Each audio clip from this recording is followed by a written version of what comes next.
This episode, you might get a little dizzy. I'm, Say symptoms may include vertigo. Vertigo, just a little bit, yes. Especially that is the villain's name. What is happening, everybody? Welcome to Batman the Fan-imated stream. We are back after having, last week off because, of course, I was in Arizona, but we're back talking some Batman the Animated series, and we have, of course, Off Balance Night, which, yeah, good episode. An introduction to a certain character that shows up in this one, which is great. But anyways, Scott, how's it going, sir? Going just fine. Yeah, I was thinking about that because this is our 50th episode. Yeah. It's the 50th episode of the series in production order, and then to realize that there are so many this is a really special episode when you actually Really stand back and look at it. I mean, Absolutely. you think about who shows up in this episode. We talk about the voice cast in this Ooh, episode. yeah. You look at some of the production credits on this episode. It's and it has I didn't realize until the scene started, and I was like, oh, this is the episode.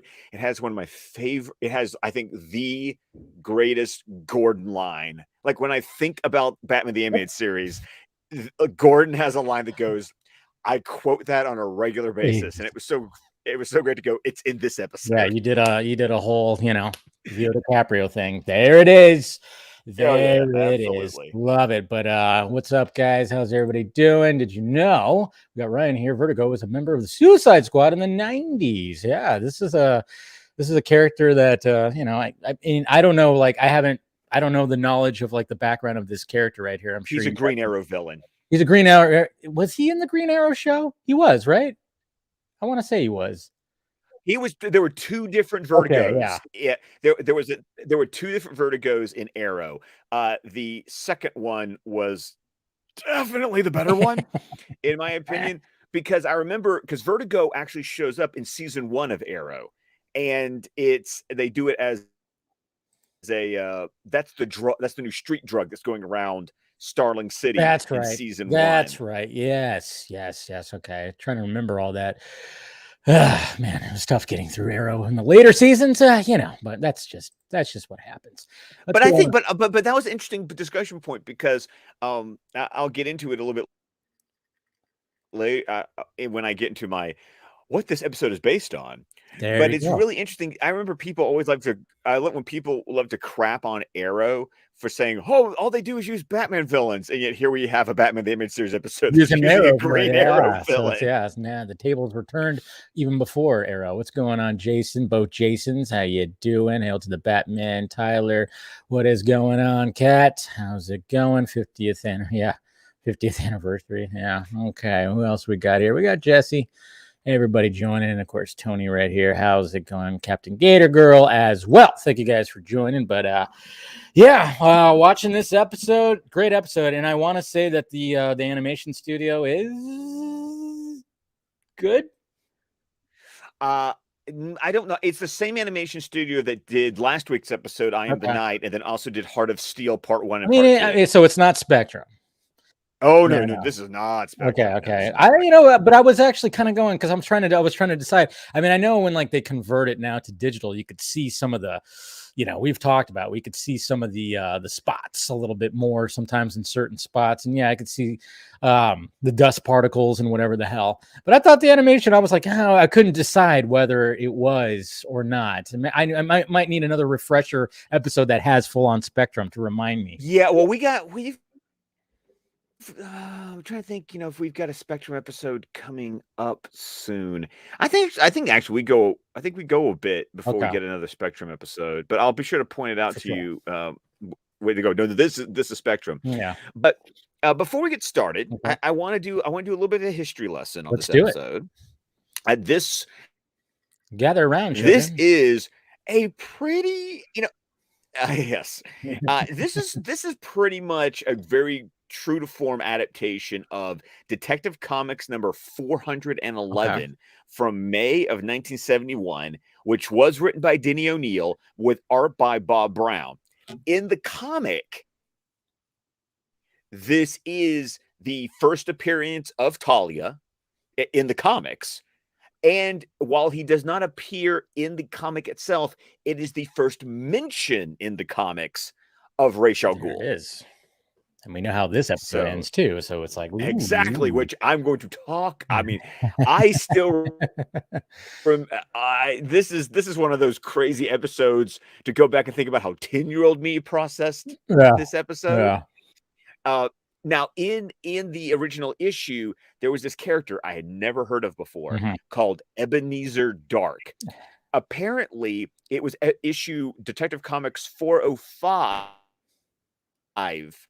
So about 6 months prior was the first mention of the League of Assassins in the comics. Nice. And when the League of Assassins were introduced, Ebenezer Dark was presented as the leader of the League. So what they did for this episode was they just did the switcheroo where they took out Ebenezer and in his place put Count Vertigo. There you go. Crafty. I mean, that's how you adapt this kind of stuff right here. And speaking of like, well, and also adapted by Lynn Wein. Oh, okay. Who once again we talked about before with Moon of the Wolf. Okay. You know, this is the guy who co-created Wolverine, co-created Swamp Thing. That's right. Yes. And so he's the one adapting this episode, and Kevin Altieri, one of those all-star directors we've seen on many episodes, directed this episode. So there's a lot of power going on in this episode. Yeah, and it's a great episode too, because I mean, obviously, like we said, Vertigo is not a Batman villain. It's somebody different. It's a new challenge, and then of course the introduction of Talia, and then of course the mention of Society of Shadows. That's an interesting name. Well, okay. you obviously, and I also love how this ties like into like Nolan's trilogy and everything else. I mean, you can understand with standards and practices why they wouldn't call it the League of Assassins. Yeah, of course. Yeah, assassin killing. Yeah, that's not going to happen. They probably, I know I do not know this for sure. This is speculation on my part. I'm assuming they went with Society of Shadows for the alliteration. It does work. Yeah. Yeah.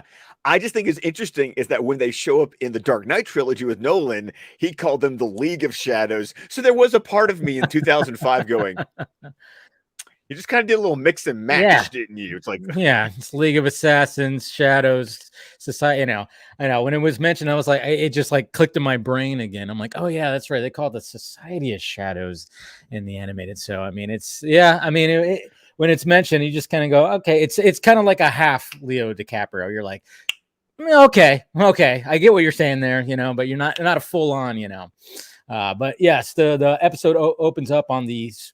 Well, I don't know if we call it the Statue of Liberty. It is Gotham City. I guess it's their own version. It's the Statue of Freedom. Statue of Freedom. There it is. I knew it had some. Because that's actually how that's how Detective Comics 411 opens. So yeah, in Gotham, it's called in the DC universe that is referred to as the Statue of Freedom in Gotham Bay. Interesting. So there you go. And I mean, I'm wondering did they, obviously you go back to Batman Forever when the opening of that. I mean, I would assume that they. I just love, man. I tell you what, Joel Schumacher. Yeah, he was just like, we're gonna make this Gotham City just look like it's just out of just another fucking world. And when it came to Batman Forever. Going into Batman Robin, he said, "Hold my beer. Let's really make it like it's literally in a snow globe." And I always joke about how Batman Returns is in a snow globe, but man, when you see some of those shots in Batman and Robin when they're chasing, it's like, I mean, there's structure. I mean, like, how do you actually build that? But you don't. Yeah, you don't. You suspend that. You don't. And you don't watch Batman and Robin unless you're playing a drinking game. Anyways, so we got this right here. So then, of course, we got Batman who's meeting a guy named Twitch, who has some information about what's going on. He mentions the Society of Shadows, saying that they have their claws. And I like this little transition too. They got their claws in every little slimy deal in Gotham, and then all of a sudden you see one of the agents with like claws. I'm like, this is a very well directed episode because obviously this is about Vertigo and all that. There's a lot of other things like water that's swirling that you see. And at the end, when they're in the bell tower, it's a swirled staircase. So there's a lot of like symbolic like imagery that's going on in this episode, which I appreciated because of obviously what this episode is. So I thought that was cool. Well, it's also a cool callback because in the comic, when the snitch gets killed by the League of Assassins, they actually stab him with the claws. Oh, wow. Nice. But yeah, they get up there pretty quickly and of course do their thing. And of course, you know, Batman takes one. And I mean, Twitch, you know, who is this Twitch? He doesn't make it. He doesn't. Yeah. I mean, he lands in the water. We assume he's okay. I mean, no, I paid attention to this. Watch it. He bobs back up and then he just sinks back. Like you can tell that he's like this, and then he sinks back in. I'm like, dude, yeah, I know. Well, we just saw a guy die on screen. Well, then of course you get the two shadow agents that basically after, you know, Batman chases them down, they just release some kind of gas that looks like they suicide themselves, but apparently they don't. No, they're just brain dead. That's it. Basically. Yeah, because like, you know, in the next scene with Gordon, we have Batman goes, yeah, they use some gas to just basically wipe out their memory. And I'm like, oh, because I literally was going, oh man, I'm like, did they just like kill themselves? So they got away with that. But then of course, yeah. Then we're like, no, just wipe your, now they're just going to be in some kind of hospital and just staring at the wall because yeah, but they lived. I'm like, okay. Right. Thanks to one line of dialogue. Yes. One line of dialogue. I'm sorry, that animation was like, yeah, it was like, and then all of a sudden he just takes off the mask and the eyes are just dead eyes, full on dead eyes. It's like, all right, well. He even shakes his arm and it's just like hanging there limply. I think it's just them just trying to push it. You know, it's all them just trying to be like, oh, let's try. I mean, you know, because obviously, probably, I don't know if this was even in the actual book or anything like that. But I mean, obviously, if you have like this secret organization and you have something that's going to basically, you know, oh, we can't get captured, so we just got to die. It's not like, obviously, the main, you know, when you see in movies, they always have that tooth or whatever the cyanide. Yeah, where they're just kind of, and then it just you foam at the mouth. This is a little less, you know, it's a little less than that, where it's like not that, it's just gas though. But I really was going, man. I mean, that they were really. I bet you they had to go back and forth a couple of times to get this scene like. You've got to imagine. I can imagine standards and practices having a conniption. Yeah, and I like it. May the shadows live forever, and then just crazy. But and then of course we get our first look at Talia in the distance. She's on the dock, of course, with her binoculars, looking at what just happened. And who voices Talia? She's sitting by the dock on the bay, watching the tide, you know, float away. There you go. Nice one. Nice. You're welcome. I had to. Yeah. No, I dig it. But I wanted you to reveal because you know I know. But who is voicing Talia? Oh, that would be Helen Slater. Oh yeah, that is Helen Slater. If that name doesn't mean anything to you, one, shame on you, and two, our very first theatrical Supergirl from that awful movie from 1980. Awful movie, but but this little dude right here was crushing on her pretty hard because, well, let's face it, it's Helen Slater. She's gorgeous. Oh no. If you weren't crushing on Helen Slater, I got nothing for it. Like, she's what makes that movie worth watching. Exactly. If you're gonna watch Supergirl, just watch it for her because she's goddamn gorgeous, you know, and that's the only reason why you need to. But other than that, yeah, it's a bit of a and you know, and to her credit, still is like because she showed up in the Supergirl TV show as the mom, and I'm just like. Good on you, gracefully. Age gracefully, for sure. So yeah, we get our first look at her, and then of course we get to Gordon, who's you know, he's in the you know, shooting some guns, doing some target practice, not wearing any things over his ears that I noticed. Maybe he's got little earbuds, but usually it's always like, you know, full on headgear. But they were like, no, we don't need to add that. I guess we don't need to add that because that's going to, you know, it's going to take a little bit more time. But I wrote that. I was like, yep, not wearing any headgear, any ear protection when he's shooting.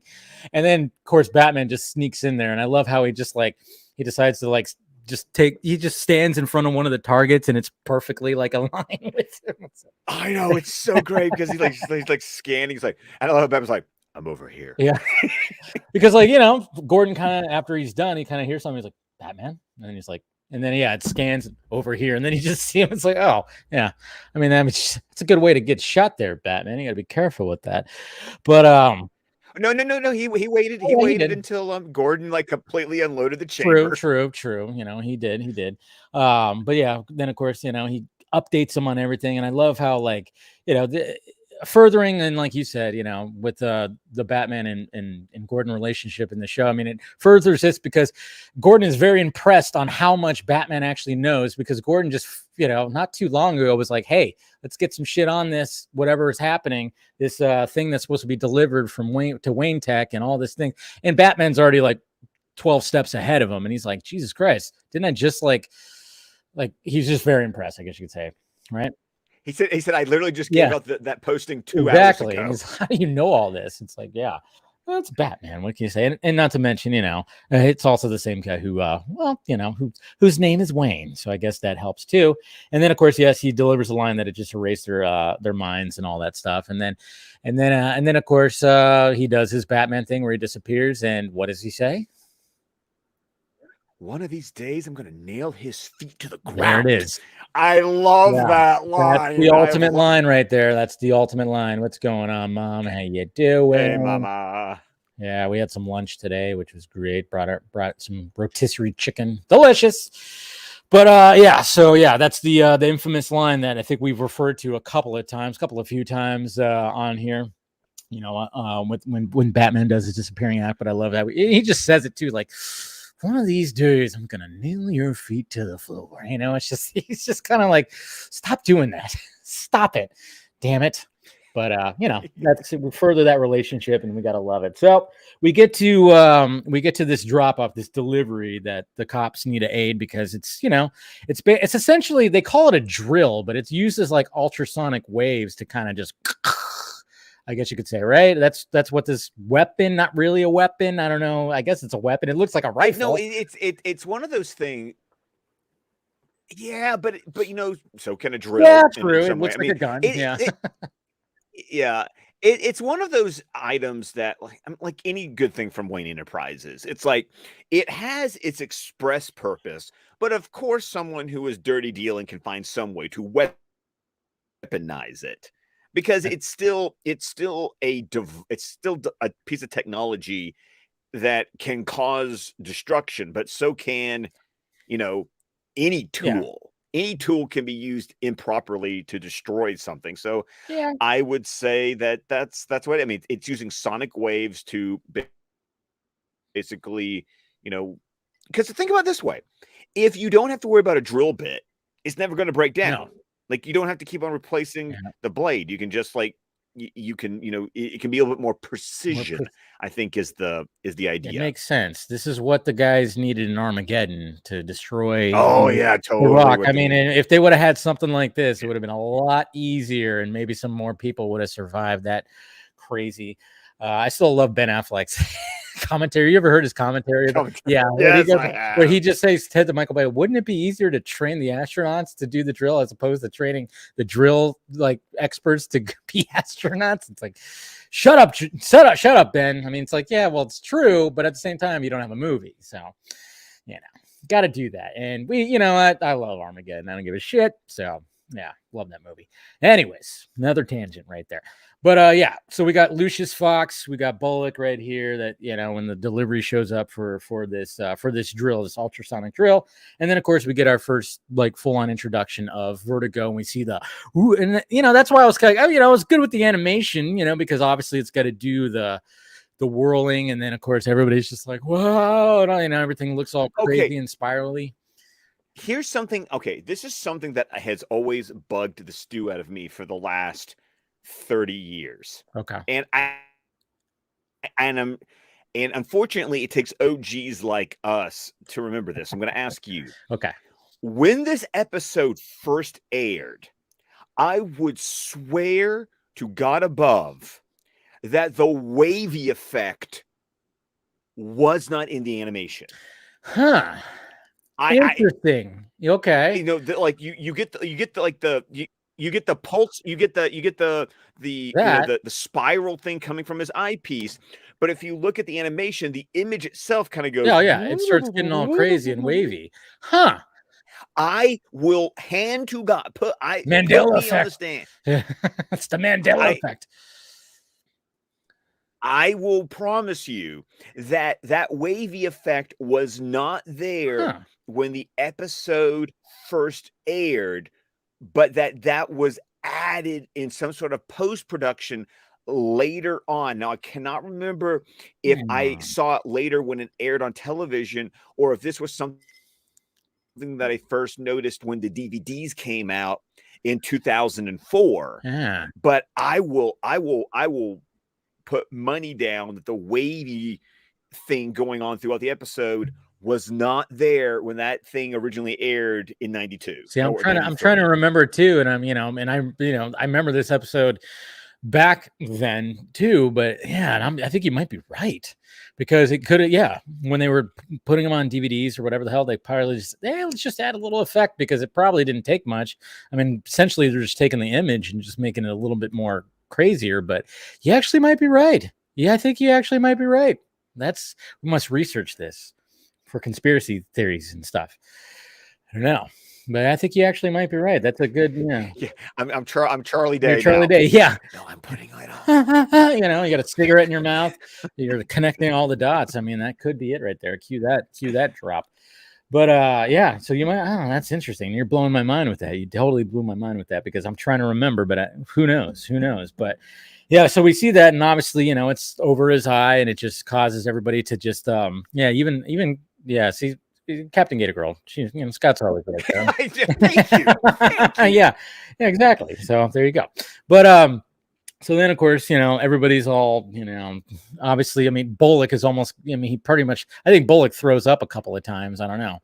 He just there's a couple of times where you see him just go like that and covers his mouth because obviously Bullock's probably got a full belly because he's always eating. Yeah, exactly. Absolutely. Yeah. It's like, man. It's also interesting that what they do in this episode, like they would do in these early, like this first, the first 2 seasons of the show, is Vertigo's not a metahuman. No. This is a piece of technology. This is a piece of technology, which also just to kind of deepen the Arrow connection, because they didn't bring metahumans in until season 2 of that show. So there was always like that Nolan-esque grounded approach of how these villains do it. And so I thought it was funny going, well, Batman the Animated Series did the same thing because this Vertigo has an eyepiece that does it. He's not a metahuman doing this. So that is interesting. And then of course Batman intervenes. And then he, as this really is it this shot right here? Did I write that Batman fight? No, there's like another shot. Never mind. But of course, Batman comes in, and then of course he just does it on Batman. Batman gets all like discombobulated and just like whatever the hell. And of course he it's interesting when Vertigo when he escapes it's like a plane / helicopter. Is that? Oh, it's called a gyrocopter. Gyrocopter. Okay, that's what you call it. It kind of looks like a BB from from The Rocketeer, yes. But actually, because it's actually in The Rocketeer. Howard Hughes flies one of those at the end of the movie to save Cliff from the Nazi Zeppelin. I need to revisit that. movie. It's been so long. I need to revisit that movie so much. It's on Disney Plus, right? Oh yeah, it's on Disney Plus. I need to revisit that. I need to put that on the list to revisit because it's been a long time. But yeah, I was just kind of like, oh, is that actually a thing? And I'm like, I'm sure it is a thing. Yeah, gyro. It really is a thing. Yes, that's cool. That's pretty cool. So then, he gets out, gets away, and then, Talia intervenes. She intervenes with the whole thing. I mean, it's like one of those things. Like if you didn't know the fact that Talia is not exactly good. I mean, she gives a lot of hints that she's definitely there's something. Come on. If let's look at the evidence here. I mean, even 10-year-old Scott, who had no idea who Taila Al Ghul was, because. This is, as far as 10-year-old me is concerned, this is a deep cut as far as Batman mythology is concerned. Mm-hmm. Oh, okay. Let's examine the evidence. And this will be stereotypical and cliche, and I don't give a shit. Because let's be honest here. Skin tight black cat suit, check. Yes. Long hair that covers one of your eyes, check. Something that resembles an Eastern European accent, check. Yeah, no, this she ain't no good. She ain't no good. Nope. I have the evidence before you, Your Yes, Honor. there it is. Exhibit A, And B, and C C. right there. I didn't even think about the accent. You always it's a nice accent, but it's not trustworthy. It's not a trustworthy accent. Something's up. I've watched way too many Bond movies to know that when you have You the get Eastern that. European You get that accent, feel. you are the bad Yes, one. exactly. You definitely get that feel from that accent. So then, of course, he gets away, and we go back to the Batcave, and we got Alfred polishing, wiping off the big huge penny. It's like, oh yeah, because we now know where that penny has come from. Obviously, if you watched Almost Got Him, we know why that penny exists. But it's just love how Alfred's just on a ladder, just giving it a little wipe down, getting some smudge off of it. Yeah, it's cool. But is this the we were wondering, like, is this the first time we've seen the penny in the Batcave since? This is what I was thinking about when I asked the question and Almost Got Him. Was I remember the scene of Alfred on a ladder polishing the penny. I think if we go by thanks to production order, I think we got the giant penny introduced and Almost Got Him, and now we actually get to see it in the Batcave. In the Batcave. That's funny. That must have been, how the hell do you get that thing in the Batcave? I don't know. I mean, the giant penny, the freaking dinosaur, how does he even fit in? I mean, I can't get a couch through my front door. I know. I mean, the Batwing had to be utilized in some fashion when it came to these big, huge things, and I don't know. Hey, that's for we can have a whole episode on, like, how does Batman do this? How does Batman do that? It's on his off time. Bruce Wayne and Alfred just handling it. Maybe Dick was involved too. Dick Grayson was also involved. I don't know.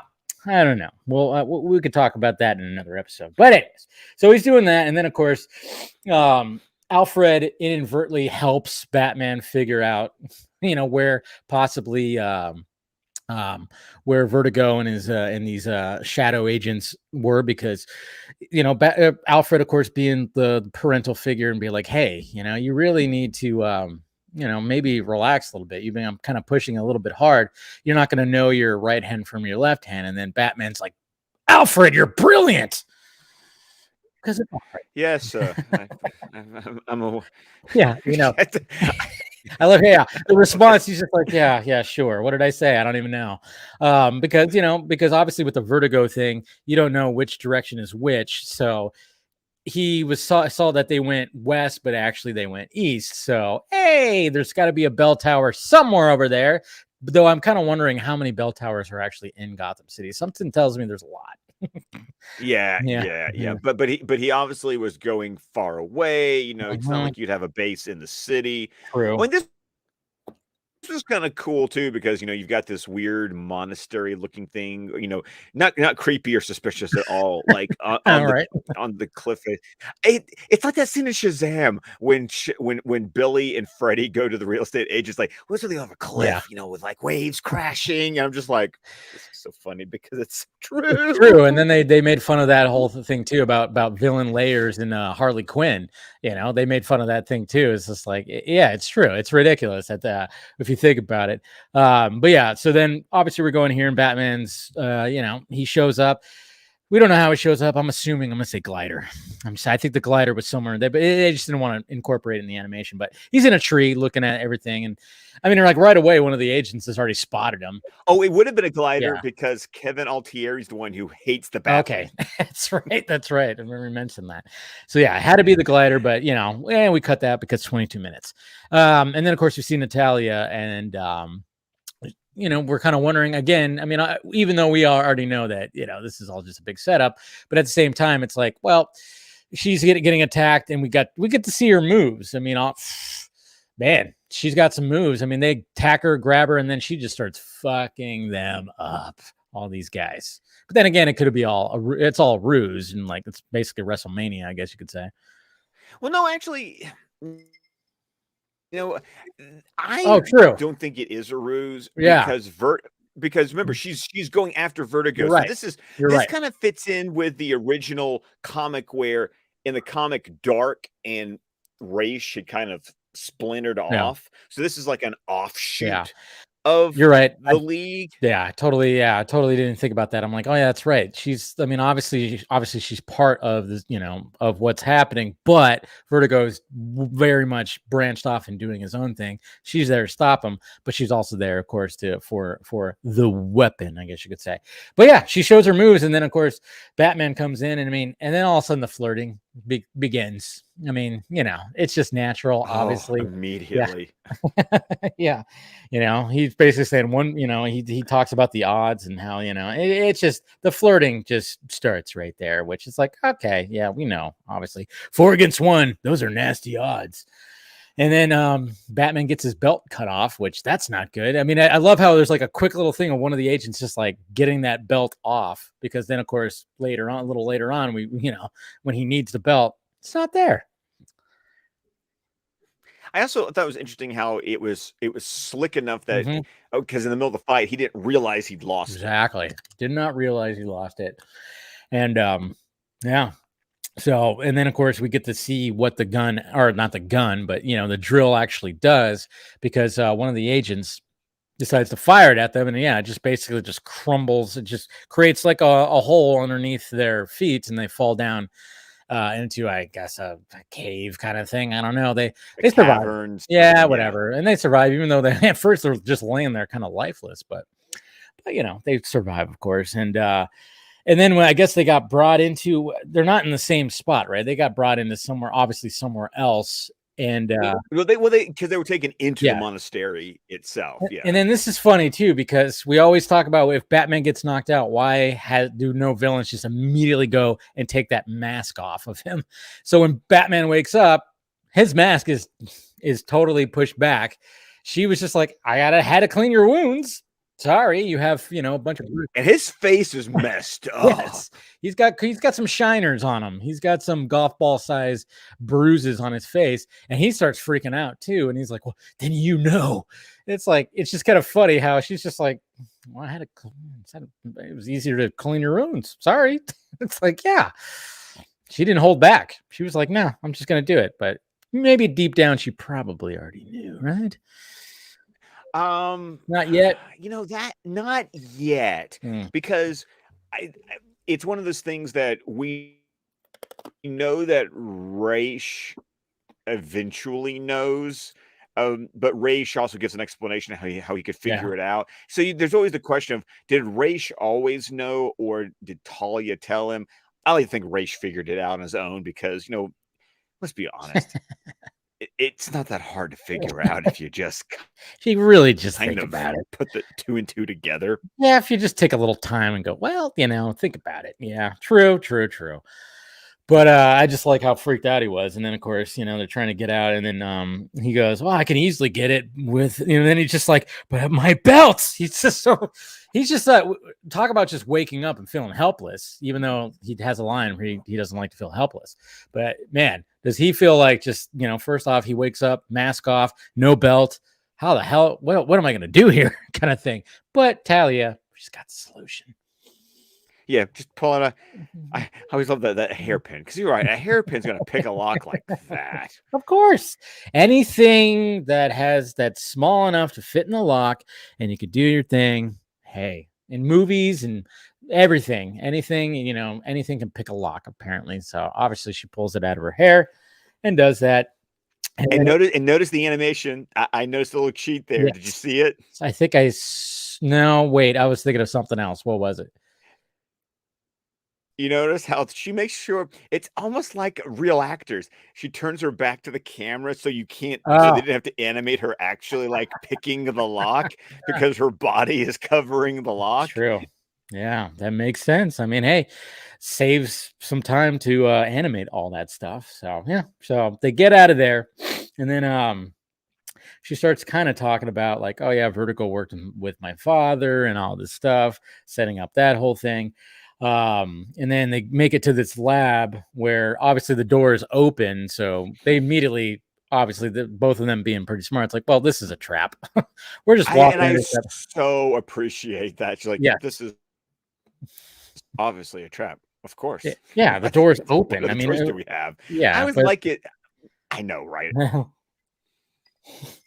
it's like, when you have like just convenient things happen, and I just like how they pointed that out. It's great.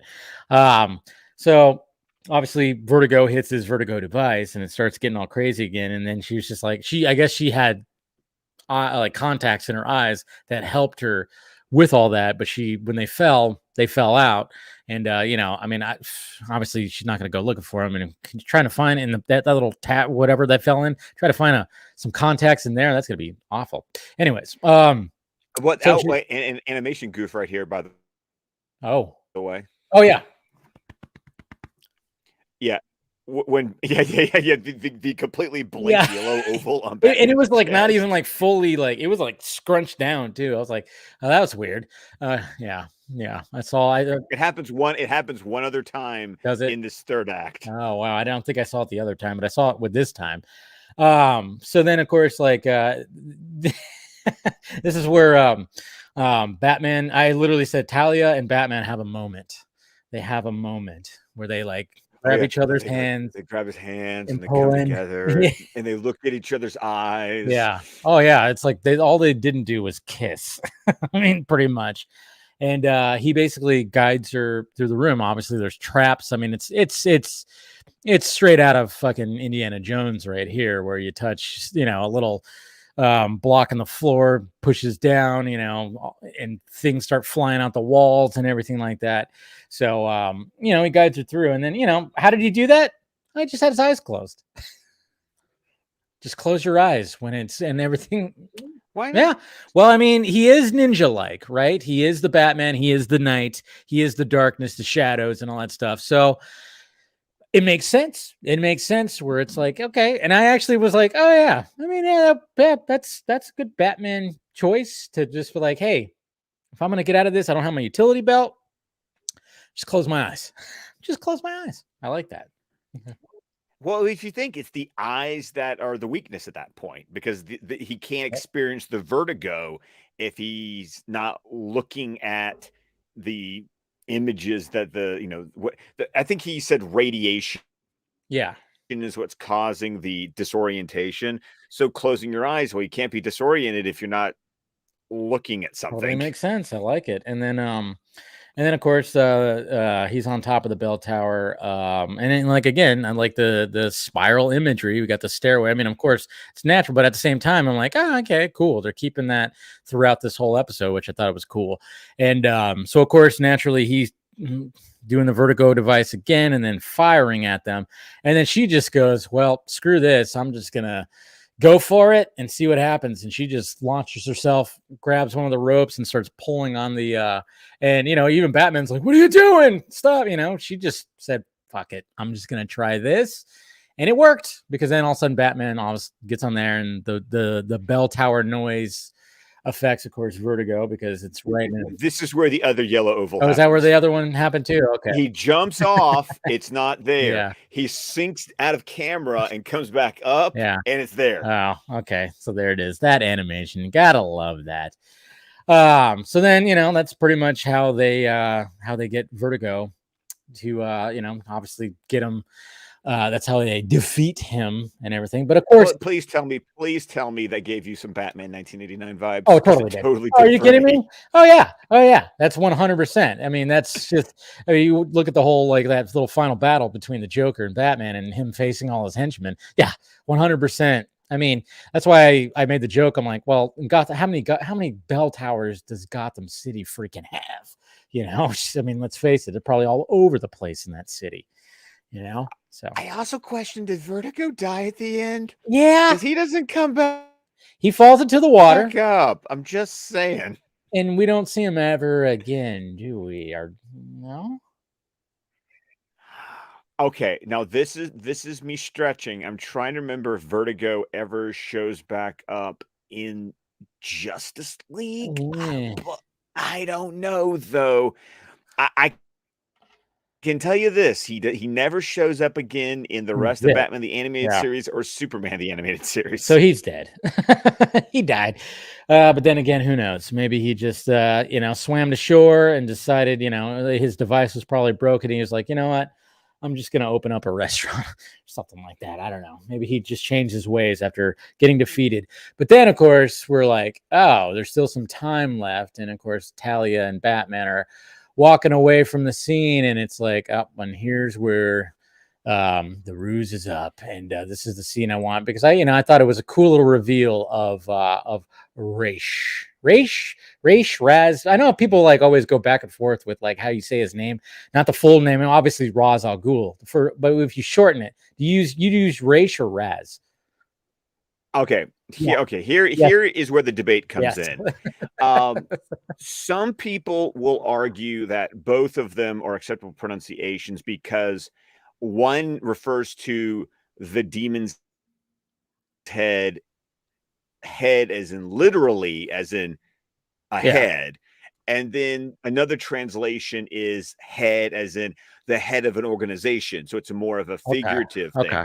Now, I've heard that said. I know that Denny O'Neil always said that it was pronounced Raish. That was how Denny O'Neil pronounced it. I think Neil Adams went with Roz, and I also know that Fatma, friend of the show, has said that in Arabic there is no such thing as a Raish pronunciation in Arabic. So even if technically it's incorrect to say, I've been calling him Ra's al Ghul since 1993. That and Denny O'Neil. It's kind of hard. It may not be correct in it may not be correct in Arabic, but it's the way I call his name. Yeah. I mean, it's like the figure behind you, Darkseid, his young version. There's still not really how you say his name, which is totally even like Zach said, and we just kind of went with Uxis, I guess. So a lot of people are like Uxis, Yuxis, Uxis, all that stuff. Anyway, no, Dave, you and your Ukes ass. Yeah, I know. That's just me being stupid. I know. That's just like because it sounds funny for comedic purposes. But yeah, so here's the scene right here where we get Talia just kind of going like, all right, and then Batman does a little swift little thing at the end before he gives her the drill right here.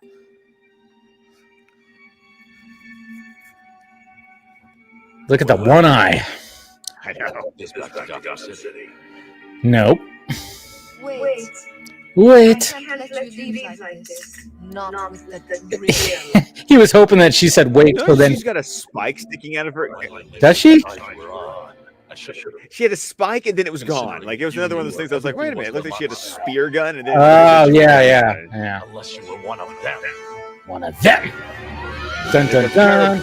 There's the gyrocopter. Yay. I'm really sorry, Batman. It could have been sweet. That was pretty crafty right there, where she's just looking at him and then she just casually just grabs onto that. Yeah, you will. That's what that reminds me of right there, looking up and saying you will. Small wonder you and there he is. She looks so happy right there. David Warner, who's been in many movies. Tron, Secret of the Ooze. Yes, those are the two main ones that I know him from. And of course, Sabotage.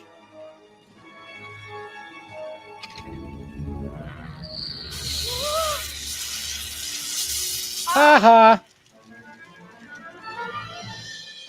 The Batman. So mad. So even in defeat, the detective manages. I like how he always calls him the detective. Yeah. I know. As you said, Detective. This is not over. Dun dun dun. Man. And it's so cool when I'm 10 and I have no flipping clue who this guy is. Yeah, you're just I think like at first I thought it was the whatchamacallit, the magnificent dude. I thought it was him at first. I thought like the one of the bad episodes, what's his name? The Doom guy, Oh, a prophecy Doom, of yeah. Doom. I Yeah, think that guy. my 10-year-old brain went to that. I'm like, is that the guy, the guy who was like faking, shit? Is that guy?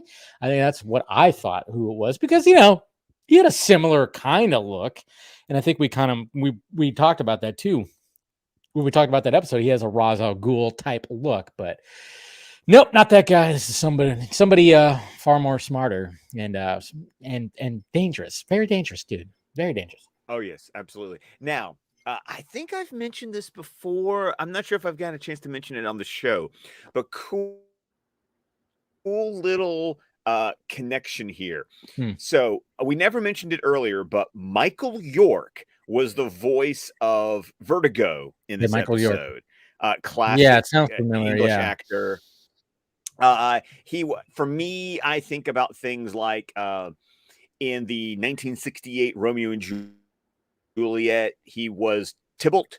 In the Richard Lester Three Musketeers movies, he was D'Artagnan. Nice. Okay. Look him up. Yeah. Look him up, and he's one of those guys. It's like, oh no, you've seen him in like Everything, like a ton of things. Yeah. Yeah, exactly. So he was the voice of Vertigo in this episode, where at the end, Ra's al Ghul gets introduced. Yeah. Cool little connection, and by the way, we also will hear him in a future episode because they used him a lot. He'll come back in another Batman episode. Hey, he's in Zatanna. Oh, okay. Well, there you go. But then in Superman, the animated series, he plays, and I'm forgetting the Apocalyptian character that he played, but he plays someone from Apocalypse in the episode that at the end we get our first introduction to Darkseid. Nice little parallel right there. I like that. Yeah. And the reveal happens like, it's like the episode's over. Yeah.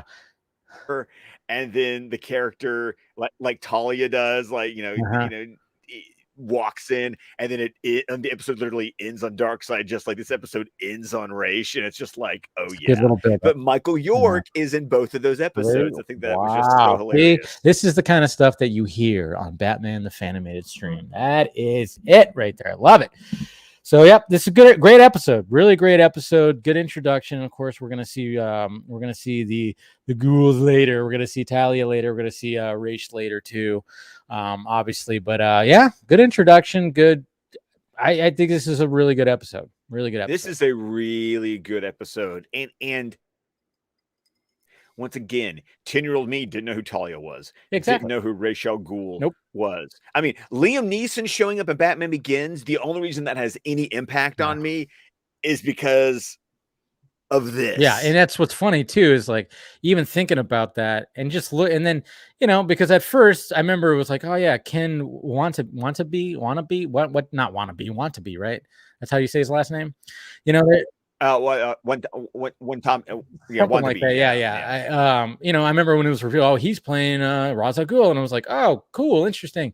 And it's like nobody put it together, but it's like, oh yeah, but then when you watch Batman Begins now, you go, yeah, he looks like, I mean, just the way his facial hair looks and everything. It's like, yeah, how did anybody who didn't watch, who watched Batman the Animated Series not put that together right there? I didn't, but because you know what? Because they called him Henry Ducard, who was an actual character in the comics. Yeah, so it's just like, they did a really good job with that reveal, a really good job. But then it was just like, oh yeah, it does make sense. But so what do we got next week?